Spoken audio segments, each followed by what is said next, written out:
السلام عليكم ومرحبا بكم. وش راكم؟ ان شاء الله تكونوا كامل بخير. جيتكم اليوم بمخبز الفلون، هذا الحلوى اللي كنا نديروها من زمان. كانت ترافقنا دائما في الطاوله تاع العيد. هذا الحلوى اللي تجي تذوب في الفم كيما راكم تشوفوا، تجي طريه وهشيشه. كانت ماما ديرها لنا بكري، كنت نموت عليها يعني. ما يلحقش عليها العيد تكون خلاصت.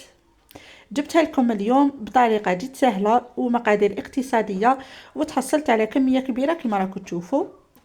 قبل ما نبدا الوصفة تاعي تاع نهار اليوم، كالعادة ما تنسونيش بالاشتراك في القناة وفعلوا زر الجرس باش يوصلكم كامل جديد قناتي. نبداو بسم الله على بركة الله في الوصفة تاعنا تاع نهار اليوم. عندي لهنا كيس تاع الفلون فاني. هذا اللي فيه 50 غرام، يعني ديك العلبة الصغيرة. نضيف لها عصير حبة تاع قارص تكون شوية كبيرة. نزيد نحط لهنا عندي 3 حبات بيض، راح ندي منهم 2 حبات، والحبة الثالثة راح ندي منها الصفر فقط. لهنا تقدروا ديروا 2 حبات بيض و2 صفر، راح يزيد تجيكم هذا الحلوة هشيشة اكثر واكثر. نزيد نحط لهنا نص كاس تاع الزيت ونص كاس تاع السكر، سكر قلاص اكيد. نزيد نضيف مبشور حبة تاع قارص، هذيك اللي ديت منها العصير، يعني نفس الحبة تكون شوية كبيرة. ناخذ منها المبشور ونزيد العصير ثاني. يعني السر تاع البنة تاع هذه الحلوى كامل راهو في الفلون وفي القارص ثاني، راح يعطيكم يعني واحد البنة بزاف هايلة. نخلط المكونات تاعي كيما راكم تشوفون مليح مليح. من بعد نجي نضيف لهنا 125 غرام مارغرين. من الافضل تكون يعني طريه مليح باش تساعدكم في الخدمه. انا اليوم المارغرين تاعي يعني جبتها من الفريجيدار، كان ما كانش عندي بزاف ملي جبتها، عيتني شويه في الخدمه باش يعني اندمجت لي مع المكونات هذو. نتوما من الافضل تكون يعني المارغرين تاعكم خلوها برا هكا باش تطرى لكم مليح وتجيكم سهله في الخدمه. فوالا نخلط مليح مليح هذيك المارغرين كما قلت لكم حتى كي تولي لنا شغل كريمه، يعني تندمج مليح مليح مع هذوك المكونات واحد اخرين بهذه الطريقه. من بعد نجي لهنا نضيف كميه تاع الفارينه، وراح نزيد نضيف عليهم كيس تاع خميره كيميائيه. الكيس تاعي يوزن 10 غرام. نخلط شويه هذيك الفارينه مع السوائل تاعي بهذه الطريقه.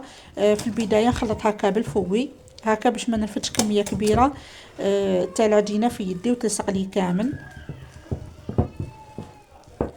فوالا بهذه الطريقه. نكمل نحط الفارينه تاعي تدريجيا. حطوا الفارينه تاعكم غير بشويه هكا باش ما تجيكمش العجينه تاعكم يعني حاكمه روحها بزاف.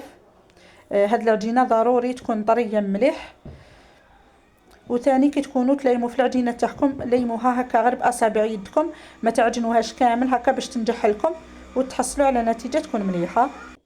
فوالا كما راكم تشوفوا فيا ندير نحط غير هكا شويه تاع الفارينه وراني نلايم فيها. ما تتقلقوش وتحطوا كميه كبيره تاع الفارينه بهذه الطريقه حتى كي نتحصل على عجينه تكون طريه كما راكم تشوفوا بهذه الطريقه. شوفوا كي نحكمها هكا بيدي راهي طريه مليح، ما راهيش تلصق في اليد. نجي لهنا نبدا نخدم في الحلوى تاعي. هذه الحلوى راح نخدمها يعني بدون طابع، اللي ما عندهاش تستعمل غير هذه الطريقه. فوالا جبت كميه تاع العجينه نفتحها هكا حربوش كما راكم تشوفوا. الحربوش تاعكم يكون متوسط ماهوش خشين بزاف وما راهوش رقيق بزاف. ابلاطيوه هكا شويه من فوق غير شويه برك. من بعد نجيب موس ولا كوبات ولا ونبدا نقطع في الحربوش تاعي هكا مثلثات.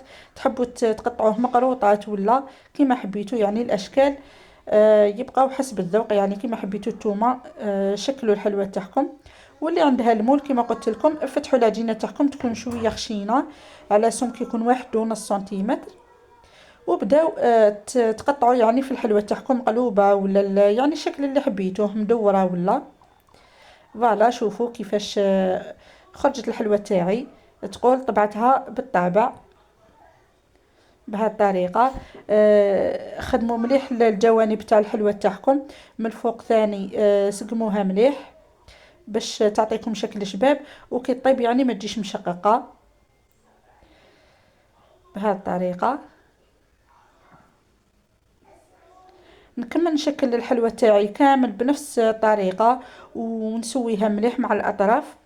من بعد نحطها في سنيوه وندخلها في الفرن الطيب على نار تكون متوسطه. اكيد الفرن تاعي كنت سخنته من قبل.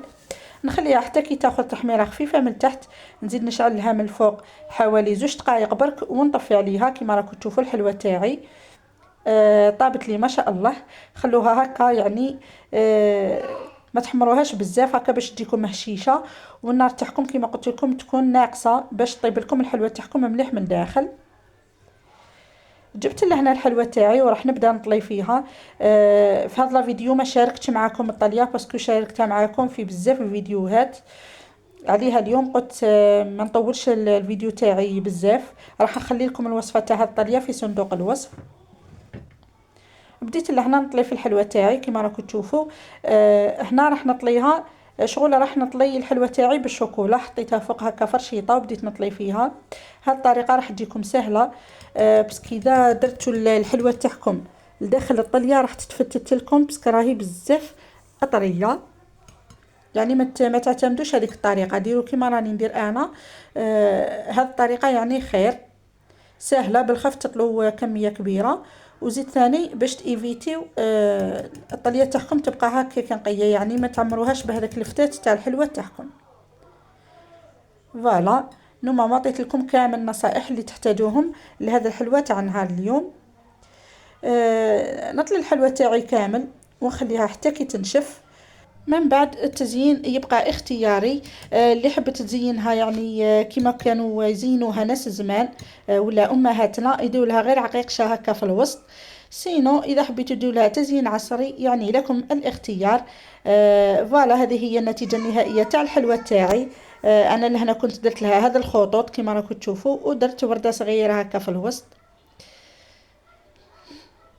وشوفوا ليش حاجه شابه، يعني الشكل تاعها بزاف هايل. تقول طبعتها بالمول وانا ما استعملتش كامل المول كما كنتوا شفتوا. راح نقسم معكم هذه الحبات تشوفوا لي النتيجه تاع الحلوى تاعي. كنت بديت لكم هذا المقطع في بدايه الفيديو هكا باش نحمسكم تكملوا معايا لا فيديو. شوفوا كيفاش جات يعني هشيشه وخفيفه تذوب في الفم، ما نحكي لكمش على ذيك البنه جات ولا اروع. نتمنى تكون عجبتكم لا فيديو تاعي تاع نهار اليوم، وان شاء الله تكونوا استفدتوا منها ولو بالقليل. ما تنساوش تخلوا لي رايكم فيها في التعليقات. نخليكم في امان الله وحفظه، والى الملتقى ان شاء الله.